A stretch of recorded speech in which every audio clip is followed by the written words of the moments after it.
Bhubaneswar neuro डाइभेजेंट व्यक्तिविशेषों ପାଇଁ एक अंतर्भुक्त एवं सहायक इकोसिस्टम गठन दिगरे एक गुरुत्वपूर्ण पदक्षेप स्वरूप सोहम आज Asha centre of wellness Barmunda HB colony Bhubaneswar रे उद्घाटित होईछि। रोटारी जिला प्रांतपाल Rotarian Manoj Kumar Tripathi inner wheel अध्यक्ष श्रीमती मधुस्मिता त्रिपाठी द्वारा प्रतिष्ठित विशिष्ट व्यक्ति समाजसेवी अभिभावक विभिन्न क्लब्र रोटारी नेता पूर्वतन जिला गवर्नर एवं संप्रदायर सदस्यों उपस्थिति रे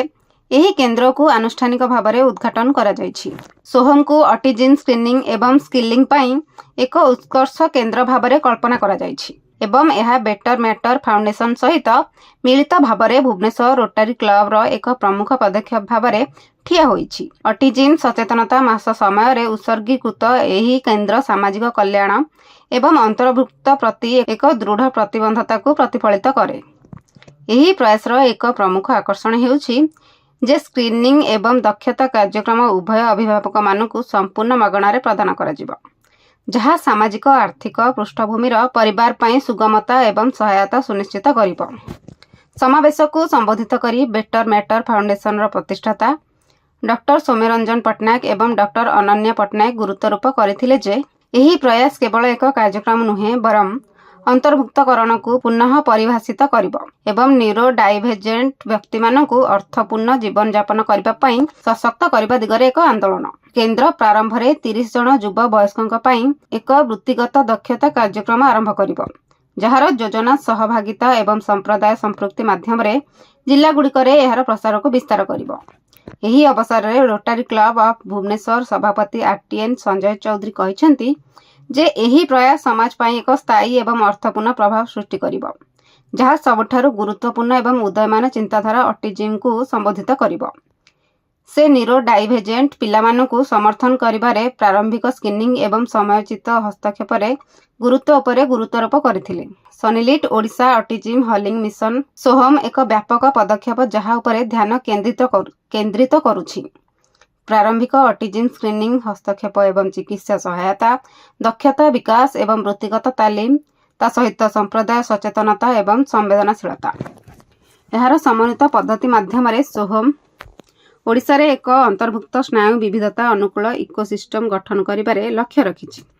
जहाँ व्यक्ति एवं सेमानक परिवार को सशक्त करिबो। एही पदक्षेप जातीय प्राथमिकता एवं अंतर्भुक्त शिक्षा दक्षता विकास एवं सामाजिक सशक्तिकरण को प्रोत्साहित करिबारे रोटारी इंटरनेशनल रो मिशन सहित मध्य समान। एही कार्यक्रम समय Rotary project chair PP ATM BK Sharma सम्मानित व्यक्ति मानकु स्वागत करथिले, जेतेबेले क्लब सचिव आरटीएन बीके शर्मा धन्यवाद अर्पण करथिले, सामूहिक प्रसाय को प्रशंसा करथिले एवं एही महत उद्देश्य को व्यापक अंशग्रहण को उत्साहित करथिले। सोहम एही परिवर्तनमूलक यात्रा रे योगदान देबाकू एवं एक समाज गठन करिबारे योगदान देबाकू पितामाता शिक्षक सीएसआर अंशीदार एवं संप्रदाय नेता मानकू आमंत्रण करथिले, जेउठारे अंतर्भुक्त एक व्यक्तिक्रम नुहे बरम आदर्श। आज रोटरी क्लब भुवनेश्वर तरफ सोहम बोली गोटे प्रोजेक्ट इनागुरेशन कराई सनलिट ओडिशा ऑटिज्म सेंटर, जो समस्त को जन दि जाए ऑटिज्म भल हो पारे यदि पिला बेलू ट्रीटमेंट करा जिवो एवं ताको आइडेंटिफाई करा जिवो तेबे से पिला निश्चिंत सुस्थ एवं सबल हो पारिबो। से विषय रे प्रथम थर पई रोटरी क्लब भुवनेश्वर आज एक बलिष्ठ पदक्षेप नेछि। निजस्व बिल्डिंग रे से माने मागणा रे ऑटिज्म पिला को स्क्रीनिंग करिवे एवं स्क्रीनिंग कर साला परे एमान को ट्रेनिंग करेइबे एवं जो पिला भल हेबे ताको स्किल डेवलपमेंट करी स्किल करी रोजगार क्षम करेइबे। ये होछि सनलिट ओडिशा ऑटिज्म सेंटर रो मुख्य उद्देश्य।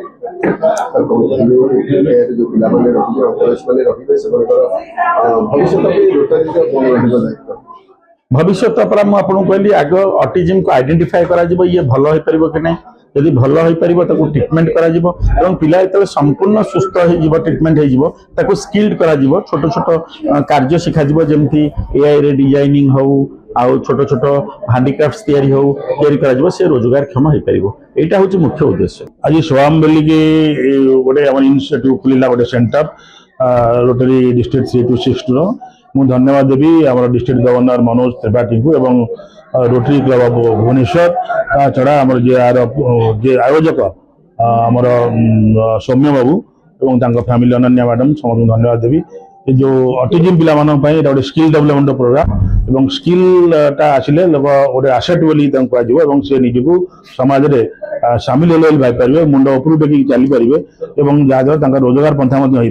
बढ़ी परिबो एवं से माने समाज रे अबोध बोली अनुभव करबे। ए बलिया प्रोजेक्ट को मैं धन्यवाद जनाउची एवं आशा करूची आउरी मध्ये ए प्रोजेक्ट केमती आउरी एक्सपांड करिवो एवं हमर विभिन्न रोटरी विभिन्न एरिया को व्यापीबो एवं अधिक अधिक ऑटिज्म पिला बेनिफिट पाइबे तापे प्रचेषा जारी रहिबो। निश्चित भाव में धन्यवाद देवी आम चेयरमैन मिस्टर शर्मा ताजा भुवनेश्वर क्लब समस्त सीनियर मेंबर डीजी एवं मुख्यतः आम सौम्य बाबू समस्त धन्यवाद। आज आम बहुत खुशी बहु प्रतीक्षित सोहम भोकेशनल ट्रेनिंग प्रोग्राम रो आज उद्घाटन उत्सव अनुष्ठित हो जाइए। आमर एटा Asha wellness home Barmunda HIG 252 rental colony रे आमर सोहम प्रोजेक्ट एठी आमे ऑटिज्म पिला मानक पई वोकेशनल ट्रेनिंग प्रोग्राम सोहम जोटा जहाँ ना देचु ताकू नहीं कि आमे बहुत सारा जिनस चिंता करितलु परिशेष रे हमको 8टी एमती छोट छोट माइक्रो प्रोजेक्ट को नहीं कि फाइनालाइज करबा पई पड़ला कारण से पिला माने जो माने कॉग्निशन कम थिबारु पाठ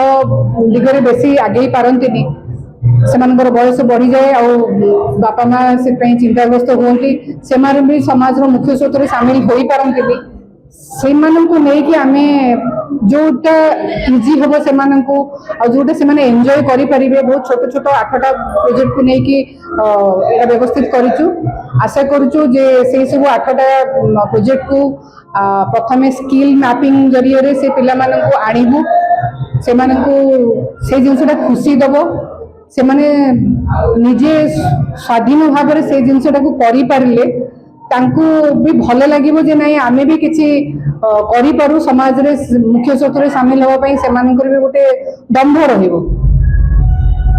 आमे सोहम रे स्क्रीनिंग टू लेकिन वोकेशनल ट्रेनिंग पर्यंत एंटायर लाइफ स्पान ऑटिज्म रो कवर करिए चाहूँ देखा जाऊ भगवान कौन इच्छा आमे कारण ये बहुत बड़ पदक्षेप जोटी स्कूल पारेनी जोटी पेरेंट माने भी हारी जाती किंतु आमे चाहूँ जे किए तो जने आगो को आसीबा दरकार ये प्रयास आरंभ करिबा दरकार किछि सेमती छोट छोट प्रोजेक्ट को लेके आमे काम आरंभ करछु प्रिंटिंग नोवेल्टीज प्रिंटिंग माइक्रो गार्डनिंग माने माइक्रो ग्रीन आउ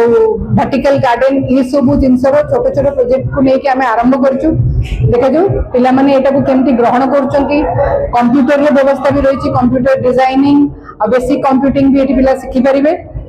सो आशा करिबा जे एटा निश्चित भाव में फलप्रद होबा हमर प्रयास। Thank you. Bhubaneswar Devendra Parida report news plus Odia.